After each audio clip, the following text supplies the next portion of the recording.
All right. Now it is. Cool. So if everybody just repeat everything they said from the beginning. Thank you. Right. I'm going to just do a quick recap. Hi, everybody. Welcome to 2024. My wife and I are having a baby. We caught up. All right. Here we go. Exactly. No, we'll do more. We'll do more. But yes. But greetings, everyone, once again for the recording to this January 2024 MLTRC business meeting.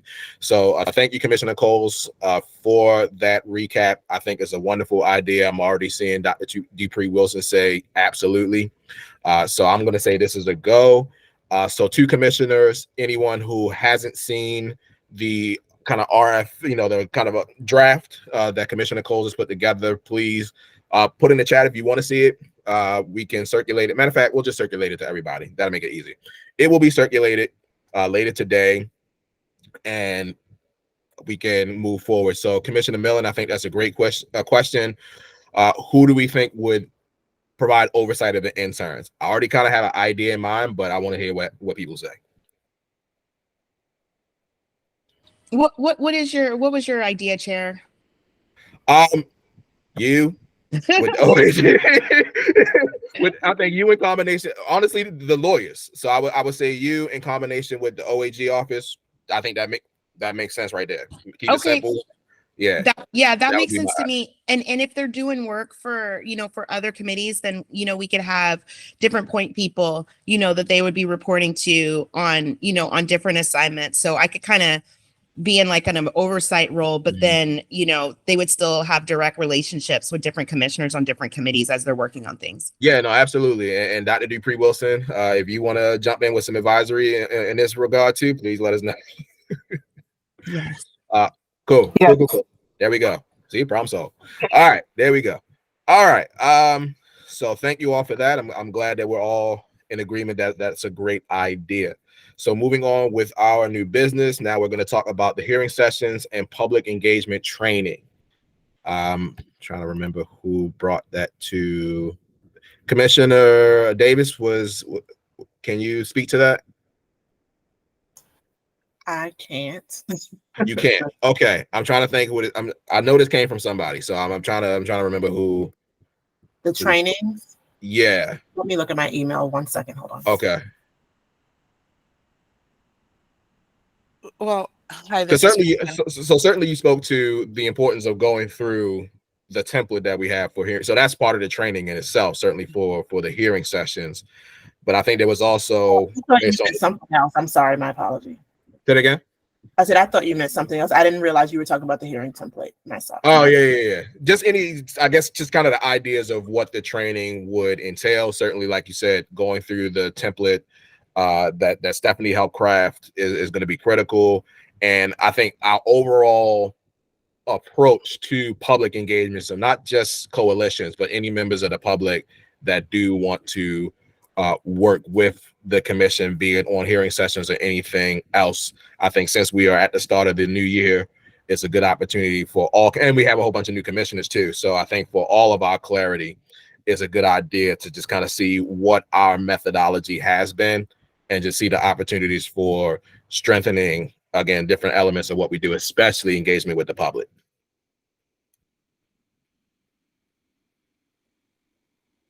Okay, my apologies. No, it's all good. And I will admit to you, like, I've not even had a moment. I'm just back in the office today. Yeah, it's all good. But really just wanting everyone to kind of know the expectations from my vantage point from the Logistics Committee, how the hearings will run. In the past, like, I think there's been a lot of confusion about how the hearings will show up, and especially as different counties kind of differ over time. But I think being more clear on what our expectations are, because we do have a defined role as a state commission, and just kind of being transparent with our partners, whether that be a coalition or a community group that's working with us to pull these hearings off, and individuals of the public, and what's allowed during the public hearing in terms of testimony, and making sure that the testimony that's coming forward is in alignment directly with what we're doing as a commission, what our mission is, which is to highlight and tell the stories and hear back from descendants and members of the community who were directly impacted by racial terror lynchings. It's not anything beyond that. And we have to be very clear about like our time frame and the histories that we are covering, just so we can kind of be transparent. And after looking at my email, I'm looking here for, there's mention of the BJA training information that was shared with us by Sophie. These are the Emmett Till Cold Case Investigations and Prosecution Program. There's 3 trainings. There's one that's going to take place January 17th, 2024. That's a full day training from 8:30 to 4:30. There's another on February the 7th, which is also a full day training, 8:30 a.m. to 4:30 p.m. And then February the 21st, which is a half day training.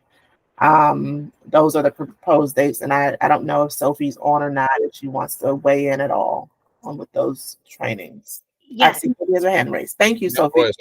go ahead. So, yes, as Maya said, the first of the 3-day training is scheduled for next week. I sent a calendar hold to everyone. I'm not sure if the technical college is going to have their own platform on Zoom or Teams, but right now, if there's any updates to where it's actually going to take place virtually, I'll just update the calendar hold and put that there.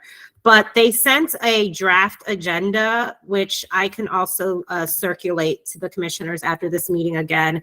And the draft agenda just kind of goes through what they expect to cover over the 3-day training.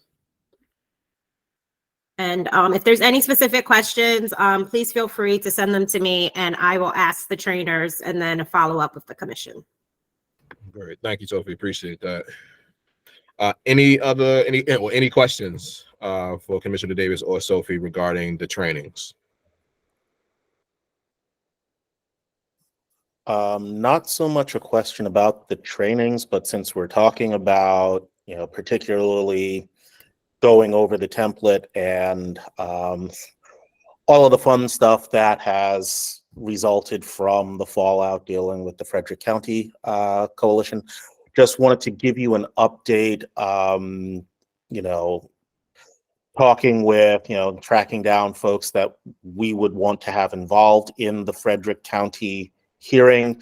It looks like, we have a tentative date of April 13th and a tentative, I would say still very tentative, I put in the request for a venue at Hood College. All of that is still to be confirmed, but I just want to get that out and on your calendars. And, again, we're working to make sure that we can, sort of, again, get that confirmed and locked down. But as those things develop, I will let you all know. But just wanted to give you a heads up that, we're bouncing back. And hopefully, we'll have that ready to go for April. So Trish, I'm sure we're going to be talking real soon in any event, but yes, I will be responding to your email shortly. No, thank you for that. I want to acknowledge Reverend Tyker's question. Are the trainings suitable for county LMP's leadership to attend, or is it just for commissioners? The training for the template, she's definitely more than welcome. I'll leave it to Sophie to respond in the other training. Gotcha. I will double check, but I don't envision an issue, but I will double check with the trainers. Sounds good. No, thank you both. Any other questions? All right, hearing none, seeing none, then we will move forward with our new business regarding reconciliation hearing session. So this was another great idea of Commissioner Coles. This is why I'm so glad she's on the commission. Great ideas. Long story short, basically, to synthesize, having a separate hearing session just to talk about how reconciliation and justice can be implemented. I'm not sure if that's per region or if it would be statewide, but nevertheless, that is the overall idea. So Commissioner Coles, if you want to add more context to your suggestion. Thank you. Yeah, so I understand that at each of the county hearings, reconciliation is a topic of focus and something that we, get the descendants and the affected community members to address. But I was thinking having a hearing where we brought more like either national experts or scholars or people that have really a lot of in-depth knowledge, background, and experience on this topic as a whole, that could just give us more information to inform our recommendations. And so I think they would bring a level of expertise that the people at the county level they may not have as much exposure to in terms of different possibilities of ideas. And so I think it would just help us think of the full range of possibilities of what could be asked for in this space, as well as be more aware of what types of proposals tend to be more effective in achieving the outcomes that we have. And so I thought that could be really helpful in finding out more of like what's the universe of possibilities, and then getting a better understanding of what works really well. So I was thinking having a hearing focused on that. And I think another benefit of having a hearing like that is we could ask whatever experts that participate in the hearing, we can invite them to submit our written testimony. And so I think that could also be something that would be really helpful for us to have and work with as we're putting our report together, because presumably whatever written testimony they provide is going to be sourced and, footnoted and everything else. And so I think it'll just kind of give us a treasure trove of resources to work with to put our own report together. Thank you, Commissioner Coles. Again, great idea. I know that we've talked about hearing sessions towards the end that focus on the larger structures at play. So we talked about the various sectors that were complicit in racial terror lynchings taking place. That would be a statewide hearing session that likely happens in Baltimore City. So I think that was right along with it, just having a separate hearing session that's dedicated to what reconciliation and justice may look like. Makes sense. That's all I got. Makes sense. Any other thoughts, questions about that idea? Yeah, I'll just chime in real quick to say, particularly as we're trying to get counties, to get on the calendar, this might be something to do alongside or in the meantime, and again, so we're not just waiting patiently, twiddling our thumbs here, but, this might be something to hopefully energize and sort of inspire counties to get moving a little more quickly than we are. So I would say, I don't know that we necessarily need to wait for the end, as we had sort of initially discussed, sort of talking about media, government, and now, talking about reconciliation writ large. I figure if we can get these things together and staged, at some point, I would say proceed until apprehended. Mm-hmm. All right. I dig it. Anyone else? So maybe in terms of just going off of that, maybe in terms of timeline, what do you think of shooting for the fall? Because I think it will take some time to line up the schedules of the people that we want to invite and all of that. But just to have a goal of what to shoot for, what do you think of like an October, November type? Or is that too soon? Or what do you guys think? Is that too far? Honestly, I was going to say we could get it happening earlier. But, okay, earlier. Okay. But that's just so maybe me. like shoot for a July. I'd be up for a summer one, but here again, I realize other people have lives and full-time jobs, and summer might not be ideal. But I figure. Okay. Sooner So the we'll better. just start reaching out and see what happens. Yeah. So we learned that last year. Summer gets tricky. I can already tell you. Once we hit June, I don't know. Once we hit June, probably not here. Yeah. But nevertheless, I think if we can hit it before June, or if not by June, then yes, beginning September, of fall. October. Yeah. Okay. Yeah. I think just depending on what the progress is. If we think we got it before June, great. We do it before June. If not, then we wait till September, October to do it. And if anyone on the call has thoughts about who you think would be the right people to invite, the right experts, if you guys could send that information to Nick and I think it would be helpful to start putting that list together of, who we think it would be really helpful to hear from on this topic. And that's something else that I'm just going to ask the interns, once we get interns, to, ask them to research and just really figure out who are the experts in this space. Got you. No, it makes sense. Commissioner Millen, I see you, Ann. Yeah, thank you. I'm wondering if this particular idea of a hearing should be held thinking about the planning of it should be held in conjunction with those other hearings that you were mentioning, Chair Fakunli, such as, are we thinking about the press? Are we thinking about law enforcement? Are we thinking about other aspects, I think that you were alluding to, and just sort of thinking about all of this as a holistic, meaning they can be separate hearings, or maybe it's one, or maybe it's a couple, but thinking about how are they in the larger picture, just so that we don't pick a random date for the one that Michelle has identified, that we think more strategically. So that's all. I like that approach, and quite honestly, given the purpose of this commission, it makes a lot of sense for whoever will be representing those sectors to be in the same hearing session where we're talking about what they need to do when it comes to reconciliation and justice.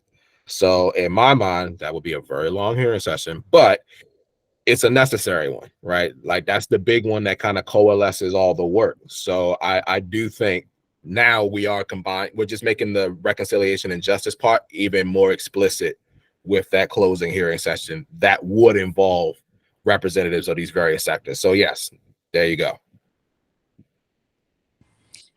I think that I think it might be good to have those people at the reconciliation hearing, but I think that the focus is slightly different, because I feel like for the media hearing, and if we do a law enforcement hearing, I feel like those are more focused on possibly the fact finding a little bit more, and maybe it's touching on, it's definitely going to touch on like what changes we want to see them do going forward and what are they doing, and but I think part of those hearings are still going to be a little backwards looking at how did they contribute, because that's something that we're going to also want to have in our report, is this is how media contributed to this environment, this is how law enforcement contributed, which is just, I think, slightly different from now that we know you did these things, how do we repair the harm from you doing these things? And so maybe it's almost like a three-part closing, where it's kind of under that larger umbrella of a closing, but has a slightly different focus, with, one on media, one on law enforcement, and then one on like the broader question of reconciliation from this whole context that we've been studying. No, that makes sense. And I think what we'll have to decide, just from a logistics standpoint, do we want to separate the sectors? Do we want law enforcement by itself? Do we want the judiciary by itself? Or do we want them? I can almost see it being a way where perhaps understanding that a lot of time has passed, where currently those sectors don't necessarily know how they were collectively complicit in racial. So they do need to be together. So it's not like we're blaming, it's not we're blaming one of you. We're showing how all of you were a part of this process. So for me, I would want judiciary, law enforcement, media, whoever else to be in the same hearing session, so they're hearing the same story at the same time, and they realize, okay, it was you, it was us that contributed to this. That makes sense. Yes, Commissioner Creer, SEN. Yeah, y'all are probably sick of hearing me say this, but I'm going to say it again. The accountability aspect of it. We know, the media, the Baltimore Sun and the local newspapers had a tremendous role to play in this. Yes, the Baltimore Sun has given us this wonderful mea culpa. What was it, a year or two ago? And our very own Commissioner Chavis responded to that. And so I think, we need to think about, if we're going to talk about justice, if we're going to talk about, having these different sectors involved, I want us to, to not lose sight of, the accountability side of this. Again, I've said it before, I will say it again. I would love, as part of this process, trying to discern and maybe, decide whether or not we should issue posthumous indictments for those people that we've been able to identify as members of those lynch mobs. I mean, again, Dr. Chavis has done a phenomenal job in terms of identifying those who were involved in the Matthew Williams and George Armwood lynchings. We know about, from the Baltimore County, Milton Offutt and others, we have their names. Let us, find some way to remove that cloak of anonymity, and again, to find ways to say, okay, great, Baltimore Sun, you've said, these are some of the things that you're going to do, but how do we hold you accountable? How do you hold yourselves accountable? Not only that, but how do we as a state institution, hold you and other, peer institutions accountable, to say nothing of state's attorney's offices and, local and county and state police forces who failed in their duties to protect those people who were in their custody at the time that they were taken and murdered. I mean, I'm gonna constantly hammer home the accountability and make sure that that is an integral element of whatever it is that we're doing. Because I think that more than anything else, and again, yes, I understand reconciliation is important, but I think we can't lose sight of the accountability piece, since we talk about justice. We're never going to have justice, so let's at least have some accountability. Agreed. Yeah, and I would say part of the reconciliation is accountability, in my mind. Right. That's how you even begin to get to that point. Is the accountability, and the fundamental question is: everybody who was a part of this is dead. How do we get whatever semblance of justice we can at this point? So if it is the posthumous indictments, let's just make sure all our P's and Q's are in a row, and let's do that. Right. So to me, nothing is off the table as long as we are legally allowed to do it. And I think now is the time to be much more intentional about, okay, how are we as a commission? And it's not just what we are doing for our charge, but I'm always thinking about the precedent that we're setting with this work is, okay, what would we want other commissions to do when it comes to accountability in this regard, knowing that they might be in the same type of circumstances that we dealing with. Everyone who was a part of this is dead. What can we do? So I think now is the time to think bold, right? What can we do? So I think posthumous indictments, if we allow to, let's go for it. And kind of dovetailing with accountability, I think we should also be asking, what can we do now to prevent this from happening again? Yeah, I mean, that's a major element if we're talking about, transitional justice. One of their 4 pillars is, sort of the, guarantee of non-reoccurrence, and I think how do we, working with the reality of policing in the state of Maryland, how do we make sure that stuff like this doesn't happen again? Yes, absolutely.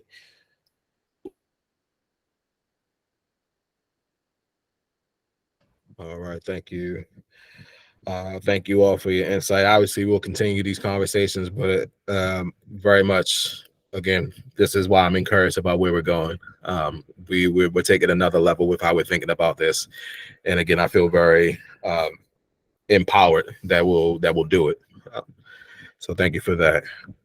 Moving on with our agenda, the last thing on the new business is kind of focusing on our action items for this year, and also inquiring about a secretary for the MLTRC. So essentially that would be one of the commissioners who essentially will just remind us of the things that we said we're going to do, so that we can have our own accountability in regards to fulfilling our charge. So the floor is open. I know we've discussed a lot already. We just want to make sure that we as a commission, and certainly the public, is also clear with what we intend to accomplish this year. We know at the top of that are our hearing sessions, because we didn't do any last year. So we really want to make sure we get plenty done this year and then make sure that they're good. Every single one of them is good. So just kind of having that very intentional conversation of what do we plan to do this year, and then hopefully someone volunteering, one of the commissioners volunteering to just make sure we are reminded of what our goals are for this year and beyond. But we just starting with the year that we have right now, which is 2024.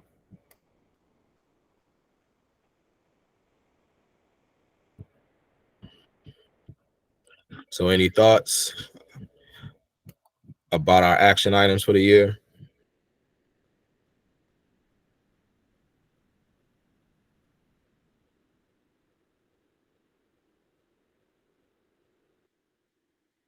I assume everybody's thinking real hard right now.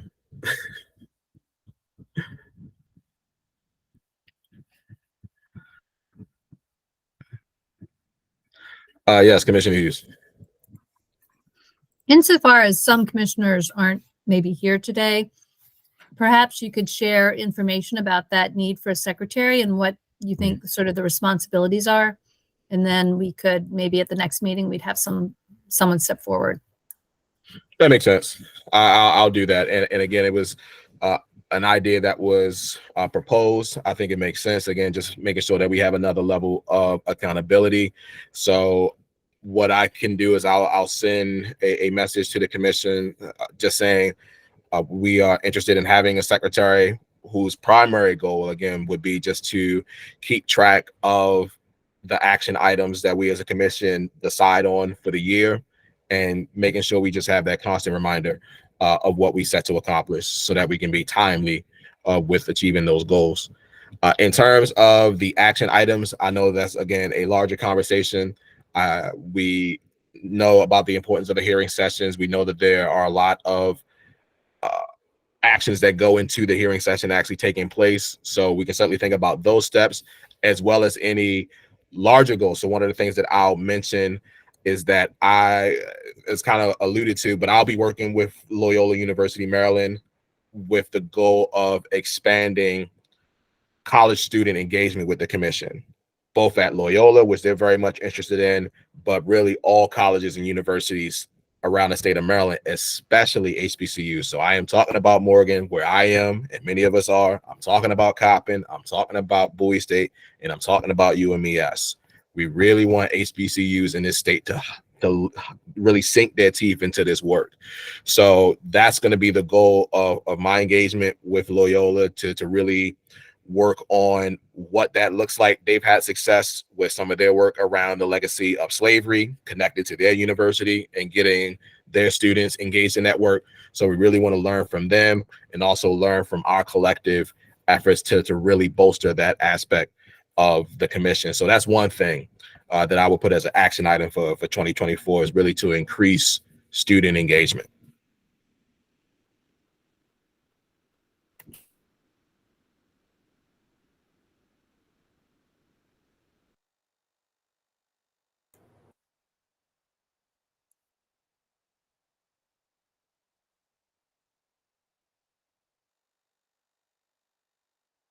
Yes, Commissioner Haley, I see you. Yes, I mean, I know it's kind of obvious, but I think one of the things that may be just good to, as they are identified, is just put the action items of which hearings are we doing this year. Because I think we're at 14 is what we need to do this year, well, before the end of the commission. But just to put it down specifically, this is our action items of, we're going to do Frederick, we're going to do Hartford, we're going to do that. And so if as clearly as we state them, then I think it will help us to not, and I'm going to use the word confused, although it's not really confused, but not to get off focus by saying, okay, we're going to do Hartford, we're going to do St. Mary's, we're going to do this. Oh, but I think we could do this one too. It's like, no, it's not on our action item of what we're going to do this year. So let's focus on just the ones that we identify and then leave those to be for the next year, because we know how challenging these are to get done anyway, even outside of what happened in Frederick, how challenging they can be. So it's just good to name them and then go forward with that with no diversion in sight, and don't allow diversion to come in. So I feel like that's it. And with Commissioner Coles, what her ideas as far as this other commissions or other hearings or other sessions, I think that'll be great too. It's just, but just to specifically lead define what they are, and if they're going to be 3 different levels, like judiciary and the media and another, then that, and just put them down clearly as being what we're going to do. And then we can sort of figure out more specifics of what the dates are, who's going to be involved, and this and the other. But just target this. These are the items we're going to do. And that probably makes it easier for even our public relations person to help us move forward with that as well. Absolutely. No, thank you. Commissioner Coles, I see you. I apologize, but I don't know if I'm looking the right place. Where do I find the action items? Oh no, we're talking about them. Oh, okay. I thought there was a list. We're trying to figure them out. Okay, I went back to the agenda. I was like, I'm missing the action items. Yeah. Okay. So that's what this conversation is starting, is again being clear. Being clear about what we want to do this year. So certainly, I think being clear, Chris, you're right. Being clear about the hearing sessions that we actually want to accomplish in 2024, critical. Like I mentioned, greater engagement with students, I think, is another thing that I'm very much intentional about this year. I don't anticipate having all the answers, or any of us having all the answers right now. Is really just, that's how we want to approach this year. 2023, I think in retrospect, was necessary because we underwent a lot of transition. So we really weren't in a place to do hearing sessions, but now we are. I think we're going to have a lot more focus and certainly have a lot more capacity to do it even more efficiently than we were before. And always huge shout out to Stephanie Thompson, who I need to send a text just to see how she's doing. Because she was critical, right? She was critical to getting done what we got done in 2022. So we want to build off of that and improve, which I know we can and I know we will. So that's where we really want to, again, up our game, is to, again, just be very intentional and be very focused. Doesn't mean we won't have sidetracks or important sidetracks, I'll say that, but we want to make sure that, again, that we have our ducks in a row, as they say. Yes, Commissioner Coles. I was wondering, and I hate that Commissioner Davis, I think, had to jump off because this kind of goes to the logistics committee, and it may be something that they've already thought about and are doing. But I was kind of wondering if we've got the list of the counties where we still need to have commission hearings. And I know that the different counties are all in different places in terms of their level of preparedness to move forward with a hearing. But I was wondering if it would be possible for us as a commission to sort of identify the ideal slots, the ideal months when we would want to slot these different hearings. And then when we approach the county members, sort of approaching them with that as a goal. And that way we wouldn't kind of overlap with one another as we're working simultaneously to get these scheduled. And so it was just a thought.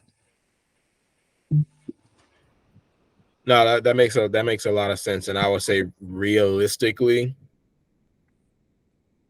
March, April, May, early June, skip the rest of the summer, September, October, November. Right. Those are your months. And if you can get 2 done, like and I think what's going to help with that is knowing the regions that are ready for hearing sessions. So right. Constantly has been brought up is Prince George's County. I know there have been others that said we good to go.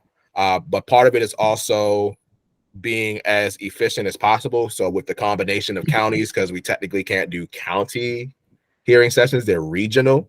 So in some cases, it actually makes sense to combine counties because of the number of racial terror lynchings that took place, and just from a logistics standpoint. But then we get into the dynamics of, does that county want to be combined with another county? Some do, some don't. Yeah. So I think that's where the communication with local coalitions and just people on the ground will help with that.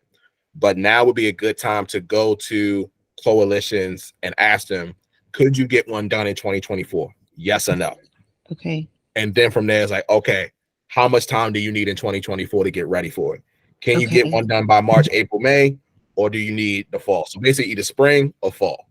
That's essentially how we're looking at it. We're not touching summer. Okay. Yes, Commissioner Hughes, I see your hand. I'm sorry. Can I just ask one other question? So I know what county I've been assigned to, but I don't know how to reach anyone in that county. Is there contact information, or is there a website? Is there someplace I should be going to try to find the people that I'm supposed to be contacting? That's the ongoing process, because sometimes the answer is yes, where we have, solid connections in those counties, and sometimes part of the effort is finding who those solid connections are. Okay. That's where Maryland Lynching Memorial Project, so again, shout out to Will Schwartz and crew, is very, very helpful, because they've done a lot of that work. So that's a lot of times that's where we start, and then if Okay. there's anything that needs to be augmented, then we go from there. Commissioner Hughes, and then I'll come to you, Nick.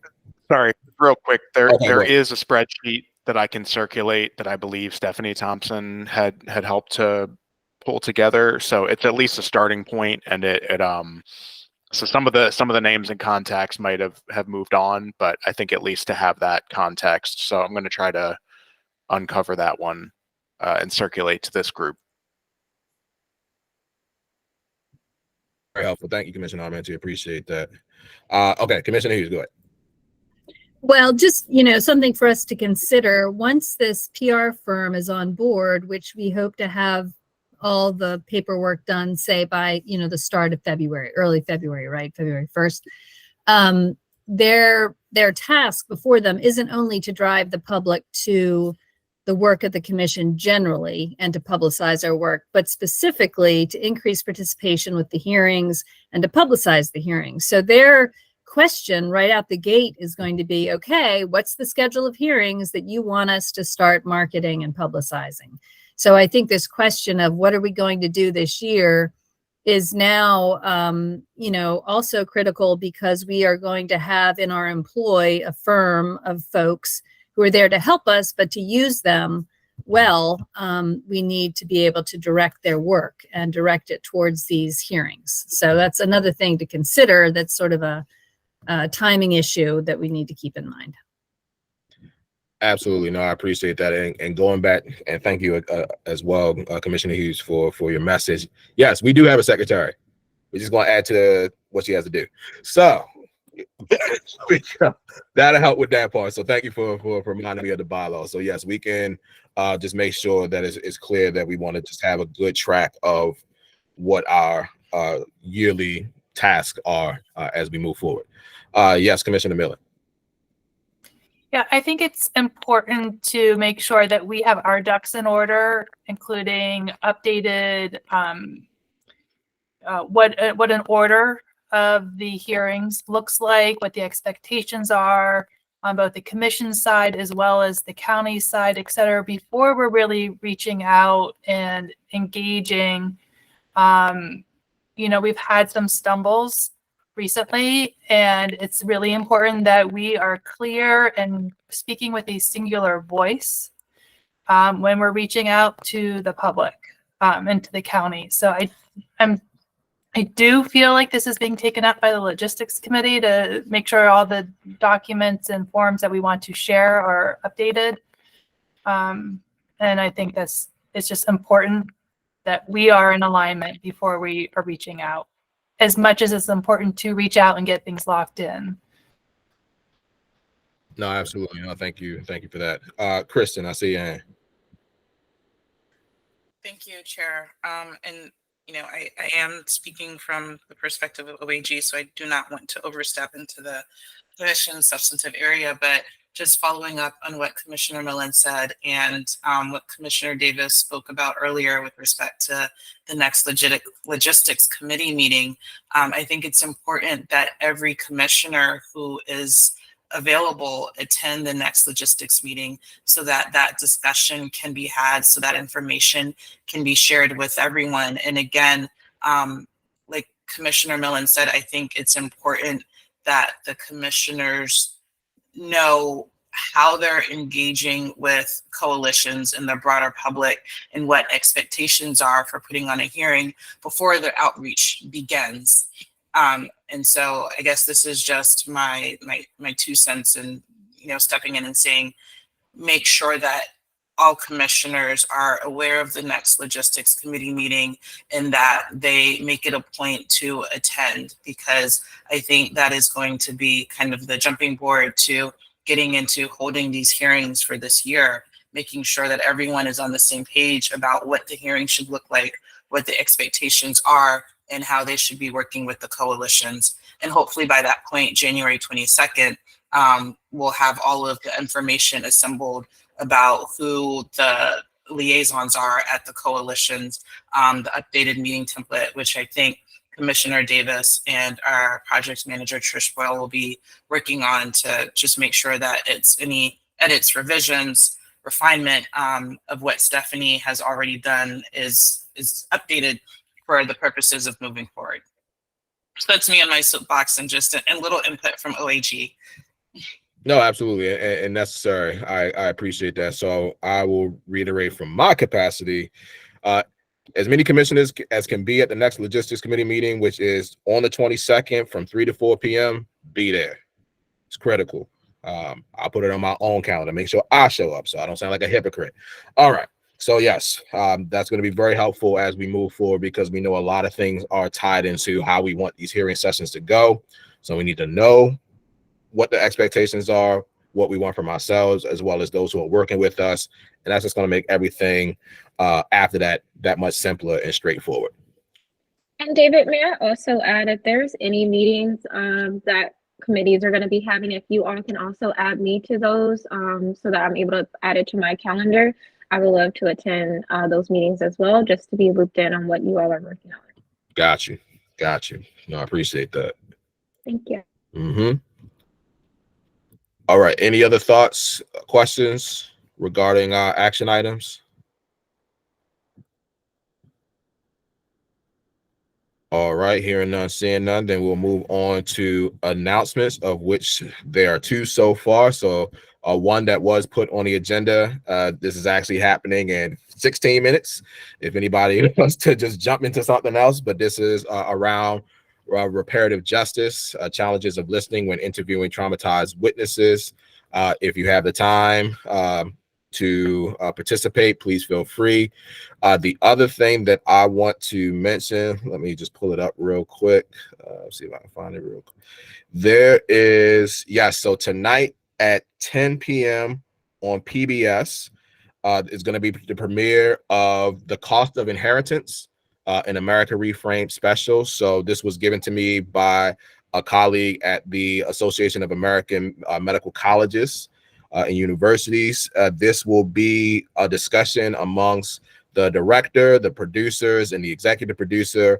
And this film is essentially about reparations and how that can look in the United States and where they think the conversation about reparations is going next. So again, it's called Meet the Makers, The Cost of Inheritance. And that is tonight at 10 p.m. on PBS. You can do the PBS app. You can do YouTube PBS channel or worldchannel.org. And yeah, so that is that. Any other announcements? I see that Will David, has put, is that Central Time or Eastern Time for the 10 p.m.? I'm assuming it's Eastern Time. Yes. Okay. 10 o'clock. Yes, 10 Eastern, 9 Central. Yep. 10 Eastern, 9 Central. So I see that Will has put an announcement. Will, do you want to speak to that very quickly about your announcement? Thanks, David. Actually, you know what? I'm going to let Amy speak to it because Amy actually is organizing this event Gotcha. in her usual exceptional way. Thanks, Will and Chair Fakunli. This Saturday, Baltimore County Coalition Lynching Memorial Project is holding its 5th annual community forum. We're screening the film Eroding History, which is a Baltimore-made or Maryland-made film. 3 film directors will be attending for a talk back, and then we're having a conversation about a proposed Truth and Community Remembrance Park, which will be across the street from the Howard Cooper Historic Marker. And then there'll be other activities as well. But those are the 2 anchoring pieces of program, really looking for dialogue as well as, educational programming. So there is a cap in the number of audience. So we're asking for folks to register. That's probably why we'll put the link in the chat. We probably have 40 seats left. So register if you plan to come. That would be much appreciated. All right. Thank you. Yep, no problem. Let's see.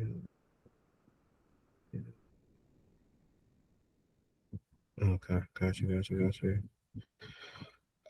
Yeah, so Reverend Tiger, what I can say is we can definitely do a much better job of publicizing these opportunities as they come along to us. Is certainly not intentional for it to be provided last minute, but as we get them, I think we're doing a much better job even already of being more on point with what is being shared with the public. And I think now will be a good time to just expand these opportunities that presumably are not just limited to the commission, but are available to members of the public, such as what I shared in the agenda. So as we move forward, we'll definitely be much more on point with that, because we certainly want members of the public to take advantage of it as much as we do our best to take advantage of it. So thank you for that. Any other announcements?